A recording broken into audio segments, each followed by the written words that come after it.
Hello everybody and welcome. In this video I'm going to show you how to disconnect your earbuds EDIFIER HECATE GX07 from your iPhone.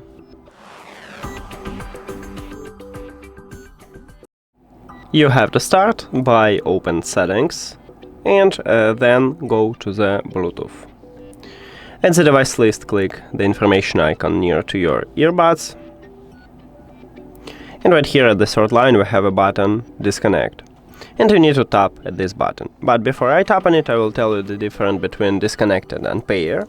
So when you select to disconnect, you will stop Bluetooth connection with your earbuds, but leave it at the device list. And when you select to unpair it and click at the Forget the Device button, you will totally remove your earbuds from your phone. Now let me click on it.